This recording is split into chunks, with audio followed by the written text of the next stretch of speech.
Yeah. Oh, wonderful. I have been deeply, deeply injured, hurt by Christian community. I have been hurt, and that's my story. That's my journey. I know what it's like to have church leaders criticize me, never to my face, to gossip to everyone else, and to never talk to me about what's bothering them. I know what it's like to have those who were supposed to protect me plot against me. And I've always wished I was stronger. I wish I was had that thick shell where it didn't bother me, whenever people were mean to me, I could just go, forget it. Yeah, forget you. I'm too tender. And it hurts. It's hurt me. And I know this is true. I'm not alone.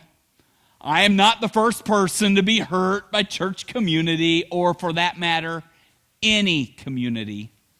I bet you've been injured too, somewhere along the road. Somewhere, it may not be church community. There's a lot of different communities where we get hurt and where we have conflict. For you, it might be your family. The more family they have, it seems the more conflict you have. And boy, families can really get into it, can't they? Woo! Parents against kids, and spouse against spouse, and in-laws. Oh, watch out for in-laws, It can get ugly. Family would be so much easier if it wasn't for the people in the family, right? Wouldn't you enjoy your family so much better if it wasn't for all those people in it? Yeah, some of you, maybe you've been hurt in church community.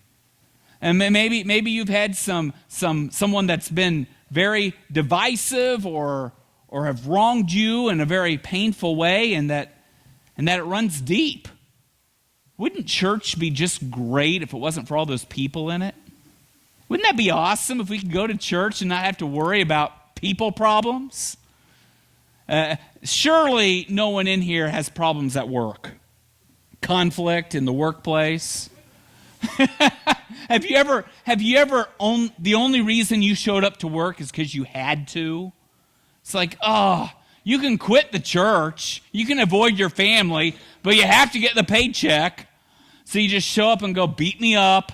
Here I am. Has it ever just been a drudgery to go to work? Oh, workplace can be terrible. Yeah, you can't run away from it. Or neighborhood. Have you ever had conflicts in your neighborhood? I had a neighbor in Columbus that would drive me nuts. He was Mr. Know-It-All. There's that Mr. Happy and Little Miss, the Mr. Happy and Little Miss Sunshine books. There was a character called Mr. Uppity. Remember that? That was my neighbor. He was Mr. Uppity. He knew everything better than I did, and he would come over and he would share his great knowledge with me. Well, you should be doing this and this and this and this and this. I'm like, would you back off? I've got 6 kids. This is not a yard. It's a playground, okay? I am not trying here. This is me not trying. And you coming over criticizing, he drove me nuts. Wouldn't neighborhoods be a lot better if there were no people in it? Have you ever thought about that? On how it doesn't matter what community it is, there's always going to be conflict. Always. And the more people you have, the more conflict you're going to have. And today I want to share Jesus' plan for conflict. It shouldn't surprise you, Jesus had a lot of conflict in his life. They killed him, okay? He had a lot of conflict, and he had a strategy to deal with conflict. Obviously, his strategy did not get rid of all the conflict in his life. But his teaching does greatly reduce the conflict you'll have. This is a conflict resolution message. Matthew chapter 18, he shared a 5-step plan. A 5-step plan for dealing with all those frustrating moments in our lives. So let's look, Matthew chapter 18, verse 15 to 17. It says, if your brother or sister sins, go and point out their fault. Does this sound like he's going to resolve conflict? Go point out their fault just between the two of you. If they listen to you, you've won them over. But if they will not listen, take one or two others along, so that every matter may be established by the testimony of 2 or 3 witnesses. If they still refuse to listen, tell it to the church. And if they refuse to listen even to the church, treat them as you would a pagan or someone who works for the IRS. Really? That's what Jesus wants us to do? Doesn't that sound harsh when you first read it and hear it? Really? If someone sins, just go and point it out to them. If they don't listen, bring others along. It's like, it sounds so harsh, but in reality, guess what? We do the exact opposite of what he teaches. We do the exact opposite. He said, be transparent, be honest, seek resolution, seek restoration. And we go hide. Tell everyone else, avoid the person like crazy, and just scream at them when we've had enough. We do the exact opposite of Jesus' teaching, don't we? And so this message, this is not me preaching to you. This is me preaching to me too. This is all of us together today. Let's go through these 5 steps, what I'm going to call the 5-step plan to reconciliation here. And let's see how our lives would be better if we committed ourselves to this. Step 1. Someone is driving you nuts. They're biting their fingernails. They are biting their fingernails. Can you believe it? They're cutting you off in traffic. They're leaving a wet towel on the floor. They're lying about you and gossiping. They are doing something that really upsets you. They're being rude. Step 1, verify that there was an actual sin. Verify. Because a lot of times, we are just being petty. They're not the problem. I am. Do you know I get upset every time someone spills a drink? I've always done that. I'll sit at a table and someone will go, oops, and juice will go everywhere or whatever it is. It's all over the table. And my first reaction is, ugh, someone spilled a drink. Like they did it on purpose or something? Why am I upset? I don't know why I'm upset. I have no idea why it makes me mad. I spill drinks. I've spilled drinks before. No one is doing this on purpose. Whoops. Uh-oh. What are we going to do next? No one does that on purpose. I used to get so frustrated. My wife has the ability to spill any drink there is. If there is a drink to be spilt, she can do it. I trust Macario with a glass. You give it to Rachel, it's going over. Arrgh! And whose problem is it? Really, whose problem is it? The tension between us? It's all mine. Did she actually do something that's wrong? If the first step is to pause and go, do I have a right to be angry? Do I have a right? Because there's a lot of times we get upset over the pettiest things. I had a couple once. They really were struggling in their marriage. They said, we need to meet with you because we're just really having problems. And it really broke my heart because it was just a wonderful young couple. And I said, oh my, I'm so sorry to hear that. Yes, let's get together. We scheduled it. We get together. I said, what is going on? And they're like, do you want to tell them? No, you tell them. Okay. I'm expecting like some serious stuff. And he goes, every night we sit down and I say, what do you want to watch? And she goes, I don't care. I don't care what we watch. And it's like, make a decision. And we just start arguing.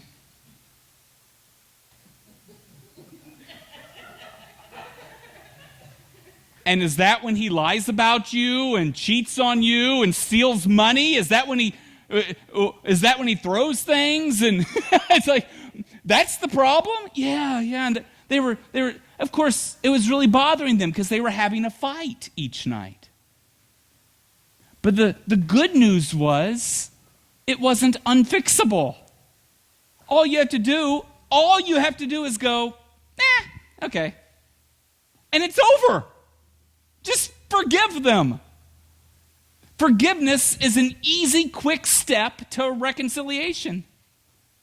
And so I think all of us, this is what I'm going to commit myself to at Miles City. I am committed to, before I blow my top at you, because you'll probably make me mad at some point, before I get really angry, I'm going to stop. And I'm going to ask myself, did they actually do anything worth me getting upset about? Is it legit? And this is how I think we should do it. I think the best way for me to evaluate myself is to do this. Is God angry? Because if God's upset, okay, maybe I can rally myself up then. If a brother or sister sins, not if they irk you, not if they frustrate you, if they sin, is God angry? If God's not even frustrated, why should I have a right to be frustrated? It's like I go before the Lord and say, God, he left his wet towel on the bathroom floor. And God said, I invented the swamp, okay? This is not something that upsets me. A lot of times we get upset about things that God simply doesn't care about. He doesn't care. And so I think that we should quit being petty, be more mature. What's the worst that could happen? That you pick up a wet towel the rest of your life? Heaven forbid. It's not that bad. Don't be petty. Rise above it. That's the first step. The first step is to examine yourself and to go, is there a verse in the Bible that says I should be upset? There are times to be upset. Is this one? Step number 2. Consider your adversary as family. When you're all upset with someone, when someone's just driving you nuts, consider them as a family. This deals with your approach. Matthew 18 says this. It says, if a brother or sister sins. If a brother or sister sins, what? Is it only talking about family? If a brother is talking about community, the way that I'm your brother, and you're my sister, you're my brother. It's that we ought to view each other as family members, as friends, as someone close. And I approach each other. I approach you with some gentleness and some love. Now, you may not like that. The other person might not treat you as a friend. They might not see you as a family member at all. There was one lady, you want to talk about being petty. Her name was Sharon. This was early in ministry. I went to shake her hand. Has anyone ever been completely snubbed when you try to shake someone's hand and you're left there? I held my hand out. I said, Sharon, how are you doing today? Sharon? What's wrong, Sharon? Sharon? Sharon? Sharon? I start following her, like, what's going on? Sharon? Sharon? I'm following her through the church, like this little lost puppy, trying to figure out why Sharon mad at me. Sharon? Sharon? I get over to a Sunday school classroom door, and she slams the door right in my face. Boom! I'll talk to you later, Sharon. Not now. What's wrong with her? I tried to talk with her after church. She wouldn't talk to me. I had no idea why she was mad. No clue. I couldn't guess. I went to her house. She refused to open the door. I drove away going, what could I have done? 2 weeks later, her husband finally told me. And Raymond said, she was mad because you didn't try her pie. Wait, what? Talk about petty. Her pie? Really? If I had known that the last words Sharon would have ever said to me was, "Would you like my pie?" I would have eaten that pie. I had no idea it was important. I didn't know. Those were the last time she spoke to me until I visited the church years later. Then she treated me like we were old friends. I'm like, "You hated me. What are you talking about?" Oh man, people are funny, aren't they? People are petty, and not everyone will treat you like a friend. There is going to come a time whenever you are going to have to treat someone like they're a brother or sister when they're treating you like you're the enemy. And that's what we're called to do as Christians. That's what Jesus did for us. He came into this world and he died for us and he loved us even though we were still sinners. He went that extra mile. And so the challenge for each one of us today is to have a heart for the person that we're so frustrated with. Look into your heart and ask yourself, do you consider him as a brother and as a sister? Let's go that extra mile with people and let's love on them. I'm going to share this. My wife she truly is sweet. It was one of the best days of my ministry was the day she got snubbed by Ruby. Oh, man. Oh, man. Oh, it had happened to me so many times in ministry. I mean, people can be so mean and rude, but to see it happen to my sweet wife, oh, it was just funny. Like, oh, you're not going to shake Rachel's hand? Oh. Rachel goes over to Ruby, who could not stand Rachel because Rachel played the keyboard, and she didn't like that music that came out of that keyboard. And Rachel came over and said, "Ruby, how are you doing?" And Ruby looked down at the hand and turned her nose up at Rachel. And Rachel stuck. Oh, you're a Christian. You just have to love her anyways. Oh, it gets her too. It gets all of us. There's going to come a time in every single person's life, every person in this room, where you're going to have a decision to make. When someone is rude to you, when someone insults you, when someone tears you down, how are you going to treat them? Any heathen, any pagan can treat them the same way that they've been treated. But as followers of Jesus Christ, I believe that we can do more. And we can love people as a brother or a sister. If a brother or sister sins, go and point out their fault just between the two of you. Is that what it said? Go and point out their fault just between the two of you. Step 3 is this: talk directly and talk privately. Talk directly and privately. I was talking to a woman from Canada. I said, "So, what's the difference between Canadians and Americans? I haven't met too many Canadians. Are there any differences that you notice?" She goes, "Yes. In Canada, we might say some things and share, but in America, it's just kind of put out there." I said, "What do you mean by that?" And she went, "That's what I mean by that." I said, "Oh, you think Americans are more direct?" Yes. I don't know if that's true of all Canadians or all Americans. That was just her perception. But I do know in the Boot Hill of Missouri, we pride ourselves on being direct with each other. We say it as it is, right? Right? Wrong. We might think we do. We might be able to say some things directly, but do we actually have the courage to go to a person that we're upset with and to say, "I am upset with you because of this"? No, we don't do that. Jesus' teaching here is drastically different than our actions because it's hard to do. It's really hard. How do you start a conversation like that? "Hey, I need to talk. You've been biting your nails, and I know I probably shouldn't be upset. In fact, I've examined my heart, but I still need to talk with you about how do you have these conversations? How do you have a direct conversation and let someone know, you lied about me? You gossiped about me, and it really hurt. It wounded me.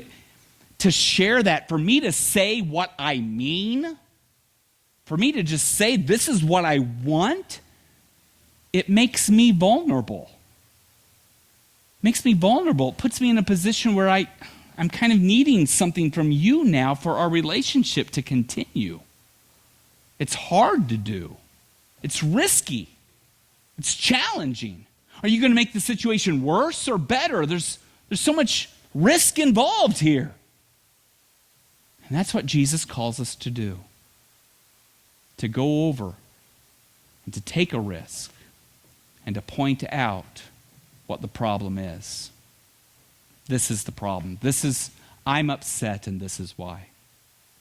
I think one reason I sometimes will avoid it is because I don't want to hurt someone's feelings. I'll be frustrated. But if I don't go and talk to them about it, where's that frustration going to go? I know what it's like to be hurt. I've had people confront me. It never feels good. Hey, Darren, when you did this, it really upset me. Oh, well, now I feel terrible. Thanks. But it's also an act of love, isn't it? That someone cares enough about our relationship that they're trying to resolve a conflict between us. This is a principle that is true in any of our communities. It's true in our families. For me to have the courage to come and to say, I'm upset with you, honey, and this is why. This is what I want. And this is why you upset me. For you to have the courage at church to come over and say, I didn't like when you did this. I didn't feel good about it. I felt like you really dropped the ball on us. To go to someone at work and to be honest, it takes a lot of courage. It also goes against the grain for us to do this privately, doesn't it? Privately. We do just the opposite. Don't raise your hand. I already know it's true because you're human. Because I've done this. You get mad at one person over here, so what do? You don't tell them you're upset. You go and you tell 12 other people. And each time you tell another person, you make it more difficult to reconcile with the person that you're supposed to be talking to. Every time you talk to someone else, you rile yourself up more. And every time you talk to someone else, this person that you need to be talking to, if they find out, it just puts more distance between you. It damages their pride, and it hurts. And so this is my commitment. This is what I want to do. If I get upset with you, and I just can't get over it, and I just can't forgive, my commitment is I'm going to treat you like a brother and sister, and instead of talking to all these other people, I will come and talk to you about it. I'll probably fail, but that's where I want to head, because that's the foundation of a solid church. A church that can speak and share our pain with each other and talk things out, that's a church to be a part of. I also, when you do that, you show great value to the person, don't you? If you just dismiss someone and move on and you don't really try, you really are showing that you don't care about them. But if you come in and go, oh, how painful it is, I'm taking steps towards you and I want to try to reconcile, it shows so much value and love that you're placing on the person you're frustrated with. Number 4, step 4. What's all this take 2 people with you, 2 or 3, and this whole church thing? It's actually kind of interesting because the church isn't even around yet when Jesus says church here. There's no church. Pentecost hadn't happened yet. So it's just the Greek word for an assembly. It's just the community. He's like, keep trying. Make a very strong effort. If you two can't figure it out, seek help. Try to get some counseling. Try to get someone who's wise. See if you can't bring someone else in on the picture. Don't just go, I tried. They don't want anything to. Try, and then try, and then try. Just make a lot of effort. Go beyond what's even expected. Make a good effort to reconcile.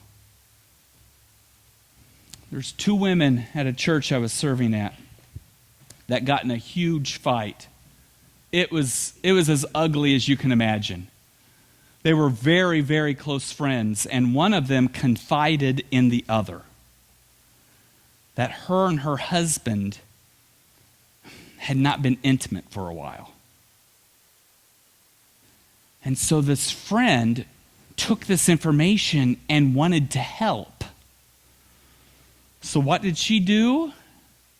She went and she told an elder in the church.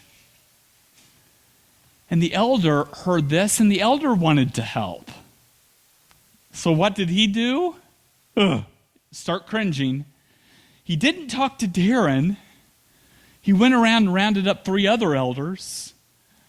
And all 4 went to their house to confront the situation head on. It's as ugly as you can imagine.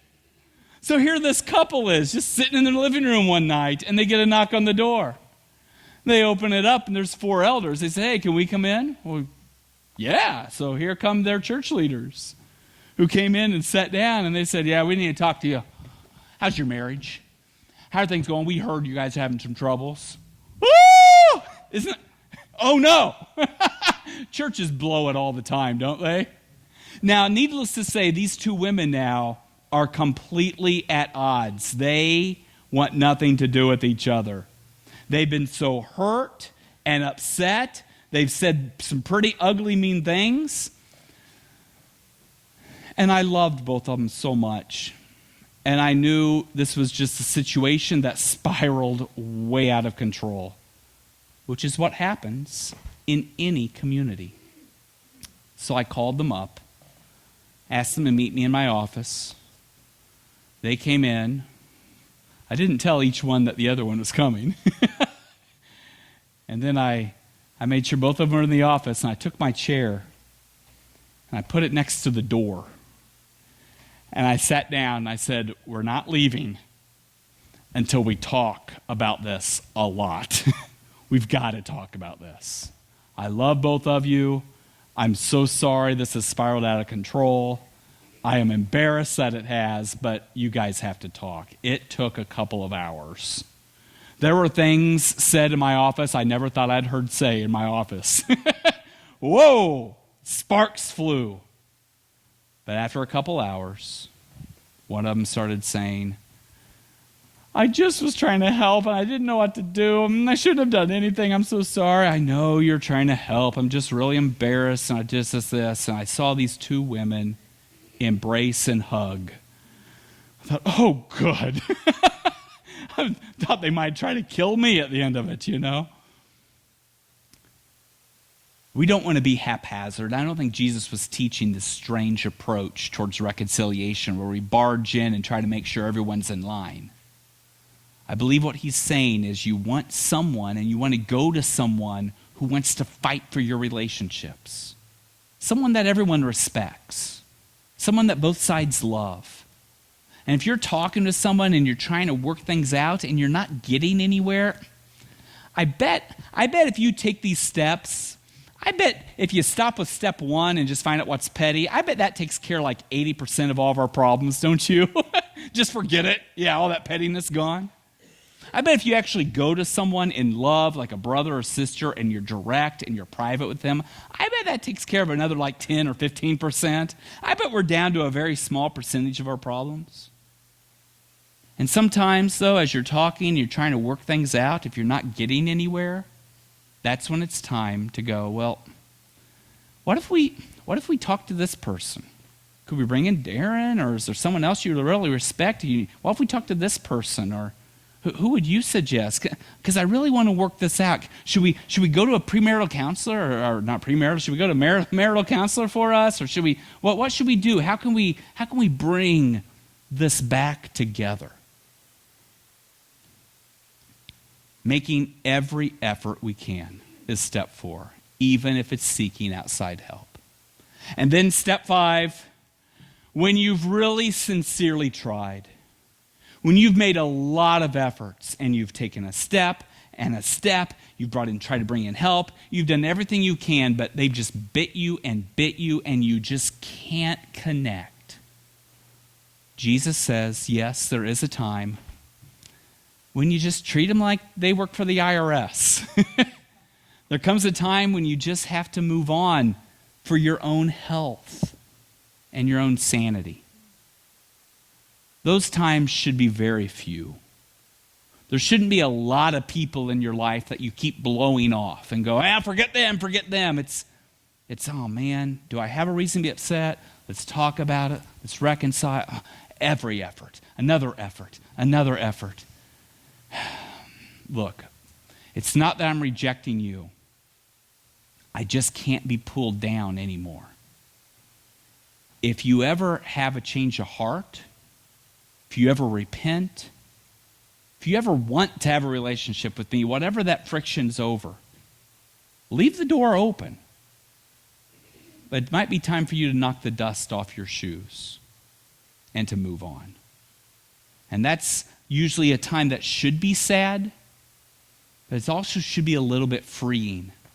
That Jesus doesn't expect us to go through life continuing 50 times into a poor relationship, that you try, and then you move on. So this is my pledge. I want to do this with you, and I want to help you do it as well. So if anyone in here ever comes to me, if Larry comes over and Larry says, I am so frustrated with Tim, I've just had it with him because of this and this and this, I will do my best to encourage us in this teaching. And I will try to encourage Larry. Larry, you can tell me about it, but I can't help the situation. You really need to talk to Tim yourself. I will try to be an encourager for you. If Tim comes and he's really frustrated with Heather, well, aren't we all frustrated with Heather? I mean, good grief, Heather. Make everyone upset, I will encourage Tim to come and talk to you. Let's talk to the person that we're upset with. Let's do so with gentleness and love. Let's do it privately. And let's try to resolve situations as they come up in our life. If we do that as a church, we're going to end up becoming very, very close. We'll be a family. And if you do this in all of your communities, you'll be everyone's hero and the person that everyone wants to be a friend with. Let's pray. Lord, I pray that you would help me to lead a community of believers to healthy relationships. Lord, I pray that this would be a very practical message, that you just give us guidance as we try to navigate the messiness of conflict. Help us to not make things too complicated. Instead, help us just to be caring, loving, and truthful, transparent, honest, and always seeking to unite with our family. I love you, Lord. And it's in your Son's name we pray, in the name of Jesus. Amen.